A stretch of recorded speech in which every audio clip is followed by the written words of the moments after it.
November 18, 1978. Deep in the South American jungle, over 900 people, men, women, children, lay dead. Not from war, not from plague, but from a cup. A cup filled with cyanide-laced Kool-Aid. This was Jonestown, the deadliest cult tragedy in modern history.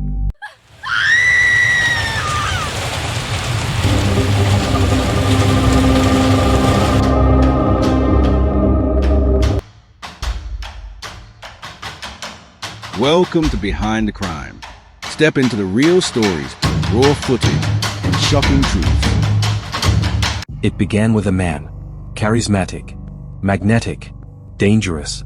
His name, Jim Jones. Preacher, visionary, master manipulator. He promised equality, unity, a utopia free from racism, poverty, and hate. And thousands followed. They called themselves the People's Temple. But dreams of paradise soon turned into a nightmare. In 1977, Jones led his followers deep into the Guyanese jungle. There, he built a so-called promised land. A remote commune known as Jonestown. But paradise had barbed wire edges, armed guards, harsh punishments, grueling labor. And every sermon ended the same way. With Jim Jones' warning, "The world is against us. Only I can save you." Families grew restless. Whispers of abuse spread. And back home, in the US, desperate relatives begged for answers. Congressman Leo Ryan decided to see for himself. In November 1978, he flew to Guyana, along with journalists and concerned family members. What they found was chilling. Jones staged a show. Smiles. Singing. A false paradise. But cracks split open. Some followers slipped notes to the congressman, begging, "Please get us out." On November 18th, Ryan agreed to escort defectors back to safety. But Jones wasn't about to let his empire crumble. As Ryan prepared to leave, gunmen ambushed the airstrip. Congressman Leo Ryan was murdered. So were journalists. Innocents. Blood on the runway.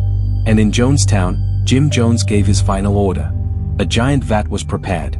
Kool-Aid poisoned with cyanide, sedatives, and painkillers. Parents forced their children to drink first. Screams echoed through the jungle. Then silence. By nightfall, 918 people were dead. A massacre disguised as revolutionary suicide. The aftermath stunned the world. American troops discovered the bodies, lined in rows, arms locked together. Audio recordings revealed the horror. Jim Jones calmly instructing his flock to die with dignity. But investigators soon uncovered something even darker. Stockpiles of weapons. Suitcases filled with cash. And tapes showing Jones rehearsing suicide drills long before the massacre. This wasn't a sudden act of despair. It was planned. Engineered. Psychological warfare at its deadliest. And here's the chilling twist. Not everyone drank willingly. Some were injected. Some resisted. An armed guard stood ready to enforce Jones's final command. Jonestown wasn't mass suicide. It was mass murder. Jim Jones never faced justice. He died that day too, shot in the head. The world will never know if it was suicide, or an execution by one of his own. Today, Jonestown remains a haunting warning. A symbol of how charisma, fear, and manipulation can twist the human mind into obedience. And how one man's voice led nearly 1,000 souls to their death. As the jungle swallowed the echoes of that night, one question still lingers.